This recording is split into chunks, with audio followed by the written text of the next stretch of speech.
네, 옆에 계시는 분과 사랑의 인사 나누시겠습니다.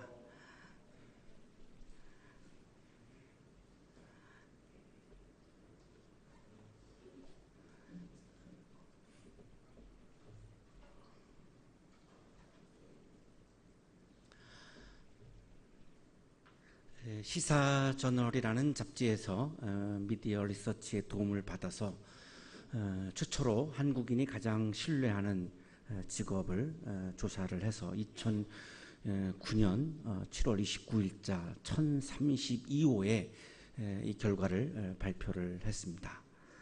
1위가 소방관, 2위가 간호사, 3위가 환경미화원, 4위가 직업운동선수, 5위가 의사, 6위 한의사, 7위 초중고 교사, 8위 은행원, 9위 이미용사, 10위 프로그래머.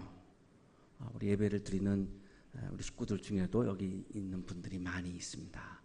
또 앞으로 우리 농구 선수들은 또 앞으로 미래의 모습이기도 하고요.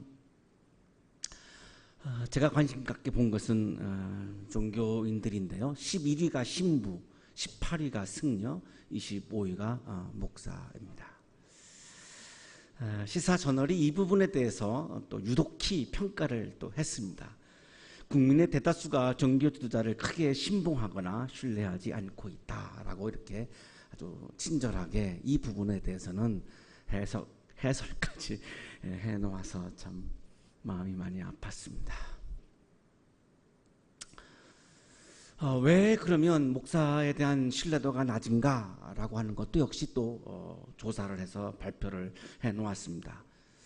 개신교의 배타적인 선교 행위,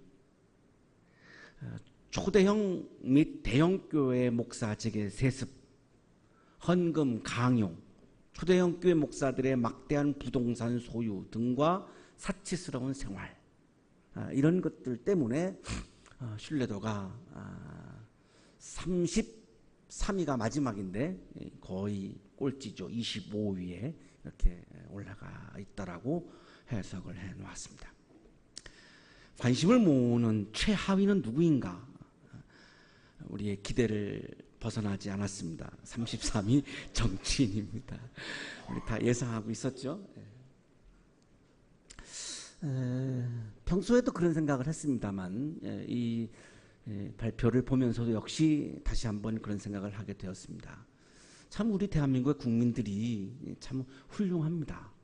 우리 IMF 이길 때라든지 또 우리 스포츠 이렇게 성적이라든지 또 우리 경제 성장이라든지 전쟁을 이긴 거 참 이런 거 보면 참 굉장히 우수하고 참 훌륭한 시민인 것이 정말 틀림이 없습니다. 참 두 분야만 좀 분발해 준다면 얼마나 참 좋을까 이런 생각을 늘 했었는데 그 두 분야가 하나는 종교 지도자고 하나는 정치 지도자인 것 같습니다. 요 두 그룹만 조금만 분발해 준다면 우리나라가 지금도 우리가 잘 살지만 훨씬 더 정말 좋은 나라를 만들어갈 수 있지 않을까 그런 생각을 다시 한번 굳히게 하는 그런 설문조사였습니다. 좋은 지도자를 잃어버린 참 시민은 어떻게 보면 참 불행하다라고 말할 수 있습니다. 오늘 성서일과는 좋은 지도자를 잃어버린 그런 불쌍한 사람들의 모습을 우리에게 보여주고 있어서 굉장히 공감이 가는 그러한 또 본문이기도 합니다.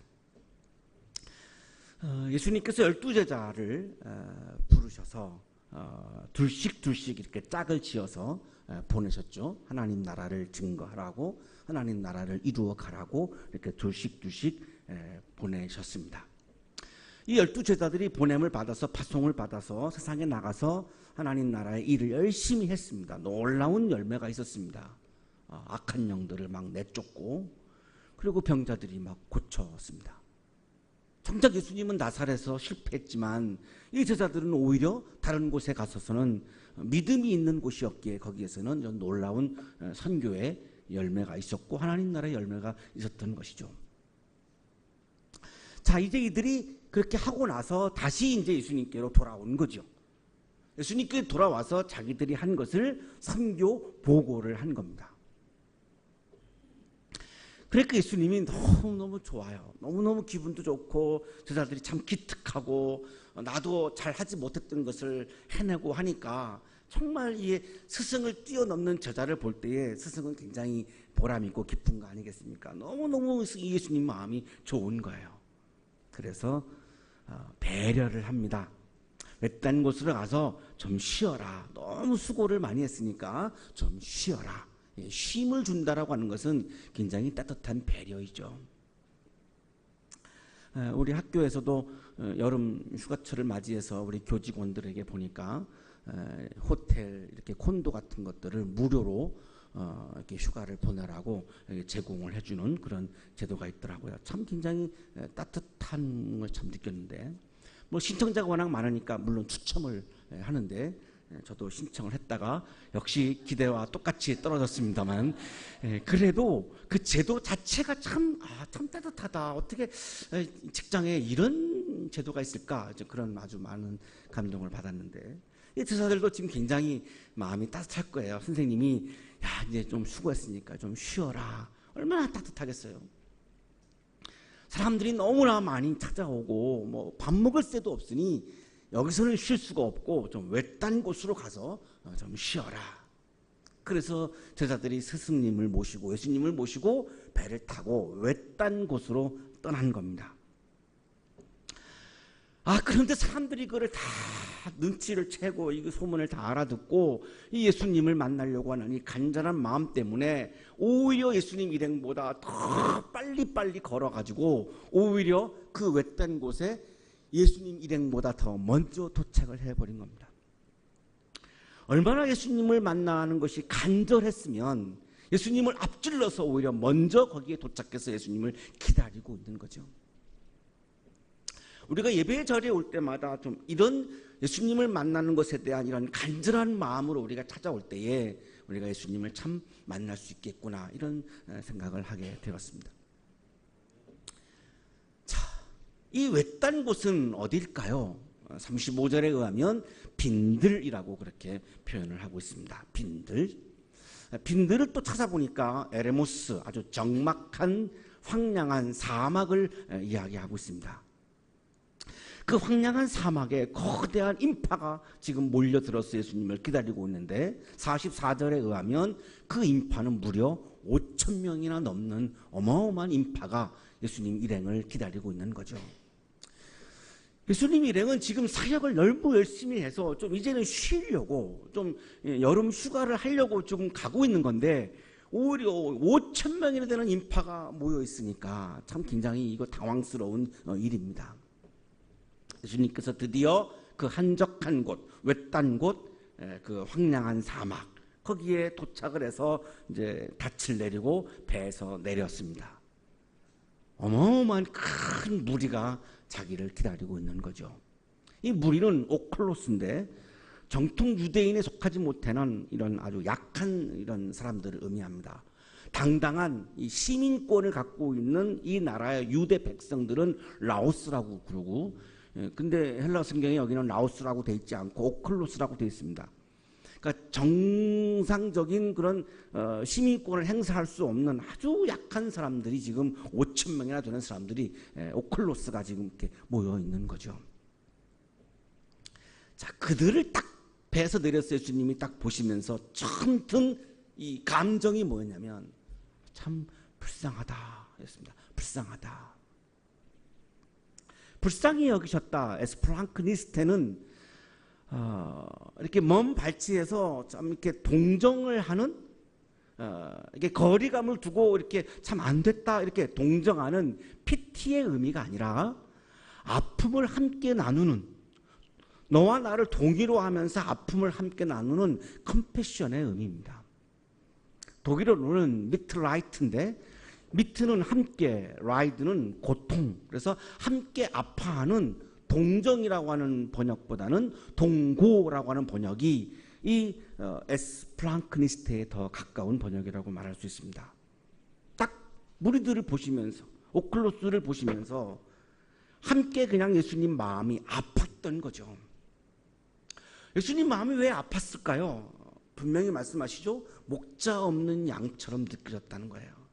지도자를 잃어버린 사람들이었다는 거죠. 위에서 지배를 하는 그런 지도자가 아니라 이 사람들의 아픔을 함께 아파해 줄 수 있는 그런 인도자, 그런 리더, 그런 지도자를 잃어버렸던 사람이었기에 불쌍히 여겼다는 거예요. 함께 주님의 마음이 아팠다는 거예요. 왜 이들은 지도자가 없을까요? 그 당시 종교 지도자들은 이 백성들의 아픔을 살피고 함께 아파하기보다는 로마의 비위를 맞추고 로마를 살피며 이익을 챙기는 사람들이 당시의 정치 지도자들이었습니다. 종교 지도자들은 사람들의 영혼을 살피지 아니하고 성전에서 내가 무엇을 어떤 이익을 얻을 수 있을까라고 하는 것을 아주 살피는 그런 이익에 눈이 멀어 있는 존재형 인간이 아닌 소유형의 인간이었던 거죠. 그래서 이들의 마음을 함께 아파해 주는 지도자가 어디에도 없었던 거예요. 정치 지도자 중에도 종교 지도자 중에도. 그래서 목자 잃어버린 양들이구나. 목자 없는 양들이구나. 이걸 보면서 너무나 예수님의 마음이 아팠고 그들과 그 마음이 동일시가 되어진 거죠. 이 에스프랑크니스트라고 하는 헬라어는 창자라고 하는 단어에서 온 그런 단어입니다. 그러니까 다시 말하면 창자가 끊어지는 것과 같은 그런 아픔이었던 거죠. 애끓는 마음, 애타는 마음, 애절한 마음, 애절한 마음, 애간장이 녹는 마음, 막 이런 겁니다. 자궁의 마음, 이런 거죠. 핏덩어리를 낳고 하는 그 자궁의 마음, 창자가 끊어지는 것과 같은 아픔을 예수님은 느끼셨기에 그들을 보면서 불쌍히 여기셨던 거예요. 이 감정이, 이 마음이 오늘 예배를 드리고 있는 우리들을 향한 주님의 마음이기도 합니다. 물론 우리가 죄인이죠. 물론 우리가 죄를 지으며 살죠. 우리가 예수님의 말씀을 100% 완벽하게 실천하지 못하죠. 그러나 주님은 우리를 정죄하기보다는 우리를 판단하기보다는 그러한 우리들도 주님은 불쌍히 여기는 마음을 가지시는 분임을 우리에게 말씀해 주고 있습니다. 자, 그 불쌍한 마음이 들으신 예수님이 어떻게 하셨는지요? 그들을 가르치기 시작했습니다. 뭘 가르쳤을까요? 하나님 나라에 대한 가르침이죠. 하나님 나라에 대한 가르침은 석양에 노을이 탈 때까지, 하늘나라의 땅거미가 짙게 드울 때까지 계속되었습니다. 시간은 어둠 속으로 빨려 들어가고 있었습니다. 어둠은 빛을 삼키고 소리는 밤바다에 수장되고 있었습니다. 얼마나 애끓는 마음으로 이들을 하나님의 나라로 인도해 주고 싶으셔서 하나님 나라의 기쁨의 세계로 이들을 이끌어 주고 싶으셔서 정말 몰입해서 몰두해서 하나님 나라를 가르치셨는데 어느덧 어둠이 다가온 거죠. 어느덧 밤이 되어가고 있는 거예요. 가르치는 주님도, 가르침을 받는 그 오클로스들도 그 하나님의 나라로 인도하는 그 가르침에, 그 기쁨의 세계로 인도하는 그 가르침에 우리를 정말로 마음 아파하면서 우리를 기쁨의 세계로 정말로 인도하려고 하는 그런 진정성을 가지고 우리를 가르치시는 그 주님의 말씀에 막 빨려 들어가서 시간 가는 줄을 모르고 어느덧 밤이 되어버린 겁니다. 자, 이들은 이제는 목자 없는 양떼가 아니었습니다. 이제 드디어 진정한 목자를 만난 것이죠. 진심으로 우리들과 함께 마음 아파하는 인도자를 만났어요. 진심으로 우리를 하나님의 나라로 인도하려고 하는 리더를 만났어요.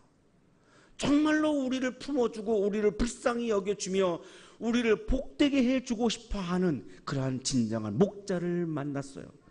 이제 이들은 정치 지도자들이, 종교 지도자들이 이들을 마음 아파하며 이들을 인도해 주지 못하고 있지만 그럼에도 불구하고 예수를 만났기에 이들은 이제는 더 이상 목자 없는 양떼가 아니었습니다. 하나님은 우리의 진정한 목자이시고 예수님은 진정한 우리의 목자이십니다. 그래서 여기에 있는 우리들도 정치 지도자나 종교 지도자들이 우리의 목자가 될 수는 없지만, 그럼에도 불구하고 우리는 더 이상 목자 잃은 양떼는 아닙니다. 하나님이 우리들의 목자이시고 예수님이 우리의 목자가 되셔서 우리를 하나님의 나라로 인도해 주시고 우리와 함께 마음 아파하며 우리를 기쁨의 세계로, 축복의 세계로, 위로의 세계로, 쉼의 세계로 우리를 이끌어 주시기 때문입니다. 그 진정한 목자를 만나고 진정한 쉼을, 진정한 안식을 경험하는 여러분이 되시기를 주님의 이름으로 축복합니다.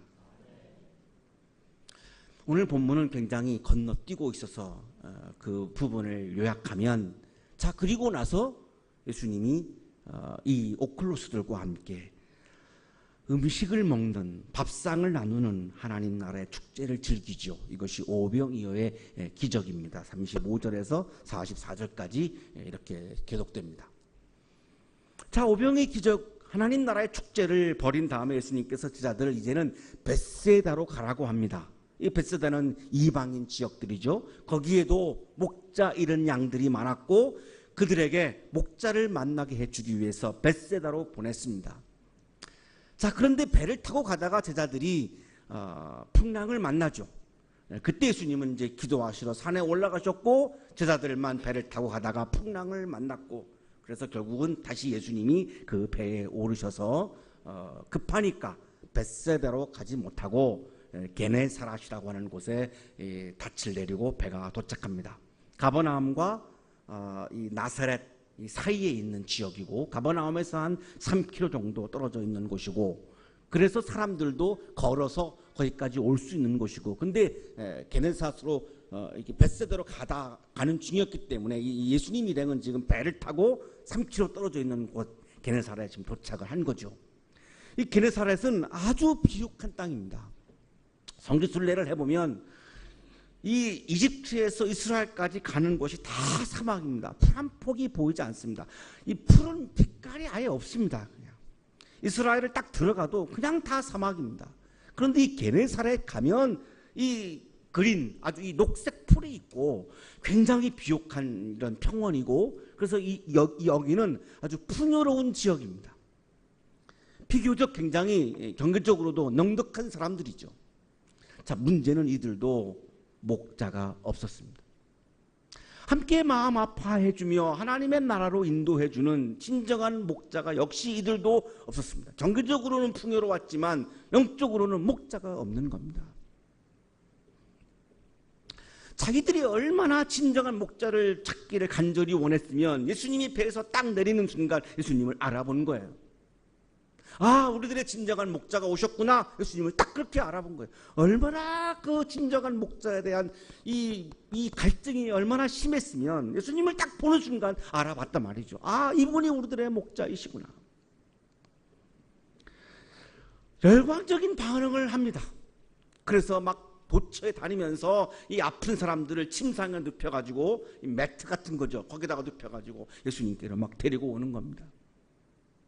악한 영을 내쫓아주고 병자들을 고쳐주시고, 지금 여기에서 하나님의 나라를 기쁨을 누리게 해주는 진정한 목자임을 분명히 믿었고 확인했기에 막 아픈 사람들을 데리고 오는 거예요.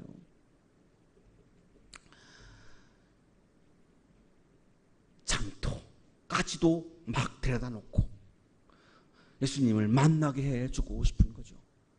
지금 보시는 사진이 바로 지금 게네사렛 마을이고, 이 돌 이렇게 하나가 세워져 있는데 여기가 바로 예수님이 이 제자들을 둘씩 보냈던 바로 그 지점을 이렇게 표시해 놓은 그런 돌이고, 그 뒤로 쭉 가시면 이렇게 해안을 따라 있는 마을이 바로 지금 우리가 읽고 있는 이 게네사렛 마을입니다. 옷술만 되게 해 주십시오. 이 아픈 사람들이 주님의 옷술만이라도 이 닿게 좀 해 주십시오. 12년 동안 하혈하던 여인이 이 옷술의 손을 터치하면서 12년 동안 흐르던 하혈이 멈추었던 그 사건을 우리가 연상하게 되는데요. 예수님을 진정한 목자로 만났기에 이들은 최선을 다해서 정말 하나님의 나라의 축제, 하나님의 나라 기쁨이 간절한 이 아픈 사람들을 데리고 와서 옷술만이라도 되게 해달라고 예수님께 그렇게 간청을 하고 있는 거죠. 아직은 고침받지 않았지만 진정한 목자를 만난 그거 하나만으로도 이들은 기뻤고 이미 하나님 나라 축제 속에 들어가 있었고, 그리고 진정한 안식과 쉼 속에 이미 빠져 들어가 있었습니다.